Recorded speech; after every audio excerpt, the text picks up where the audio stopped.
اللہ الرحمن الرحیم۔ السلام علیکم ناظرین، آج کی ویڈیو میں ہم آپ کو بتائیں گے پیغمبر خدا حضرت صالح علیہ السلام کے بارے میں۔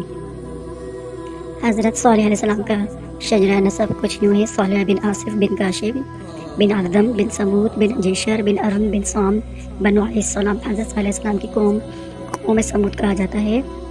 قوم سمود کا نام ان کے بزرگ سمود بن جیشر کی طرف سے منسوب ہے۔ قوم سمود عرب کے مغربی اور شمالی علاقوں میں آباد تھی۔ ان کے دارالحکومت کا نام الحجر تھا، جس کا موجودہ نام مدائن صالح ہے، جو حجاز سے شام کو جانے والے قدیم راستے پر واقع ہے۔ اپنے زمانے کی تہذیب یافتہ قوم تھی۔ وہ میدانوں میں قلعے اور محلات تعمیر کرتے تھے اور پہاڑوں کو ترش کر عالیشان محلات بناتے تھے۔ چنانچہ مدائن صالح میں آج تک ان عمارتوں کے آثار نمایاں طور پر موجود ہیں۔ بعض روایت کے مطابق رسول کریم صلی اللہ علیہ وآلہ وسلم غزوہ تبوک کو جاتے ہوئے اس علاقے سے گزرے تو آپ صلی اللہ علیہ وسلم نے اس کنویں کی نشاندہی فرمائی۔ ناقہ صالح یعنی حضرت صالح علیہ السلام کی اونٹنی پانی پیتی تھی، اور ناقہ نامی وہ درہ بھی دکھایا جہاں سے بعض روایت کے مطابق اونٹنی نکلی تھی۔ حضرت صالح علیہ السلام کی قوم کے لوگ مشرک تھے۔ وہ لکڑی اور پتھر کی مورتیوں کو خدا مانتے تھے، ان مورتیوں کی پوجا کرتے اور ان کے سامنے سر جھکاتے تھے۔ وہ ان کو سجدہ کرتے اور ان سے دعائیں مانگتے تھے۔ جھوٹ بولنا، چوری کرنا، ایک دوسرے کا قتل کر دینا ان کا روز کا کام تھا۔ عورتیں بے حیاتی، ان کے دلوں میں نہ خدا کا ڈر تھا نہ خدا کا خیال تھا۔ جو آدمی طاقت والا ہوتا اس پر جان دیتی تھی۔ یہ سب باتیں اللہ تعالیٰ پسند نہیں کرتا تھے۔ یہ سب برائیاں ان میں اس وجہ سے تھی کہ جب انسان کے دل میں خدا کا خیال اور قیامت کا ڈر موجود نہ ہو تو انسان نہیں رہتا بلکہ شیطان بن جاتا ہے۔ وہ سب لوگ بھی انسان سے شیطان بن گئے تھے، مگر انہیں شیطانوں کے درمیان ایک بزرگ ایسے تھے جو ہر برائی سے نفرت کرتے تھے۔ ان لوگوں کا کوئی برا طریقہ ان کو پسند نہیں تھا۔ وہ خود اتنے اچھے آدمی تھے کہ لوگ ان پر بھروسہ کرتے تھے، اور جو لوگ خود اچھے نہیں تھے وہ بھی ان کو اچھا نہیں سمجھتے تھے۔ اور یہ بزرگ کوئی اور نہیں بلکہ پیغمبر خدا حضرت صالح علیہ السلام تھے۔ حضرت صالح علیہ السلام اپنی قوم کے درمیان تنہا آدمی تھے جو خدا کو مانتے تھے، اس لیے وہ اکثر اپنی قوم کے لوگوں کو سمجھاتے تھے آپس میں لڑائی جھگڑا نہ کرو، ایک دوسرے کو دھوکہ فریب نہ دو اور ایک دوسرے سے جھوٹ نہ بولو۔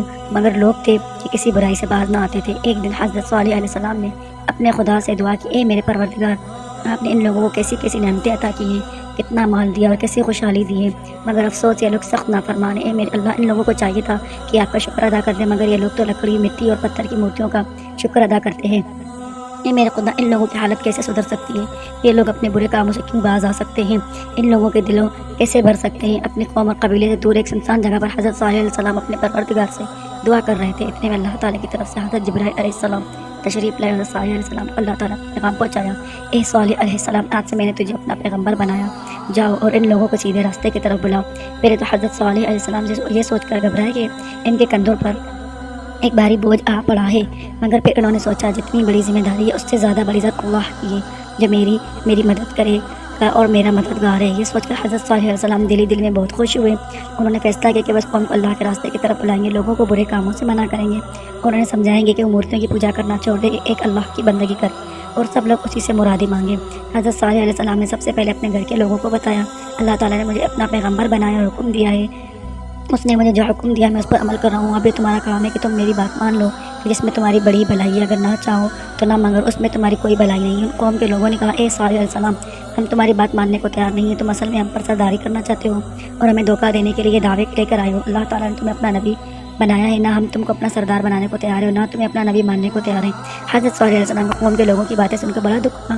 انہوں نے پھر ہمت نہ ہاری اور ان کے جواب میں کہا: اے میری قوم کے لوگوں، تم بڑے نہ سمجھو، بھلا میں تم سے کب کچھ مانگتا ہوں، اور نہ مجھے مال اور خزانہ چاہیے، نہ مجھے سرداری چاہیے۔ مجھے اس بات کی بھی خواہش نہیں کہ میں تم پر اپنا حکم چلاؤں۔ میں تو اپنے آپ کو تمہارا خدمت گزار جانتا ہوں اور تمہاری وہ خدمت بجا لانا چاہتا ہوں جس کا حکم مجھے اللہ تعالیٰ نے دیا ہے۔ سنو، مجھے ٹھیک ٹھیک پہچاننے کی کوشش کرو۔ میں تم سے کوئی لالچ نہیں رکھتا، میں تمہاری بھلائی چاہتا ہوں اور اپنے رب سے دعا کر رہا ہوں کہ وہ تمہیں صحیح راستے پہ چلنے کی توفیق دے تاکہ تم دنیا اور آخرت میں سرخرو ہو جاؤ۔ حضرت صالح بڑے خلوص اور محبت کے ساتھ لوگوں کو سمجھاتے رہے، مگر جتنا انہوں نے سمجھایا قوم کے بڑے بڑے سردار اتنے ہی ان کے دشمن ہو گئے۔ انہوں نے حضرت صالح علیہ السلام سے کہا: اے صالح علیہ السلام، اگر تم واقعی اللہ کے نبی ہو تو اس کی کوئی نشانی دکھاؤ۔ حضرت صالح علیہ السلام نے کہا: تم کیسی نشانی دیکھنا چاہتے ہو؟ سرداروں نے جواب دیا: ہم اپنے میں سے 70 سمجھدار عالمی جن کو تمہارے پاس بھیج دیں گے، بس وہی لوگ تم سے اس بارے میں بات چیت کریں گے۔ حضرت صالح علیہ السلام نے کہا: بہت اچھا، تو تم ایسا ہی کر لو۔ یہ معاملہ طے کر کے سردار لوگ اپنی قوم میں گئے۔ انہوں نے 70 آدمی چنے اور انہیں حضرت صالح علیہ السلام کے پاس بات چیت کے لیے بھیج دیا۔ جب یہ 70 آدمی حضرت صالح علیہ السلام کے پاس پہنچے تو حضرت صالح علیہ السلام سے پوچھا: تم لوگ کیا چاہتے ہو؟ ان 70 آدمیوں میں سے ایک نے کہا: اے صالح علیہ السلام، تمہارے ساتھ پہاڑ پر چلو، ہم وہیں تمہیں بتائیں گے کہ ہم کیا چاہتے ہیں۔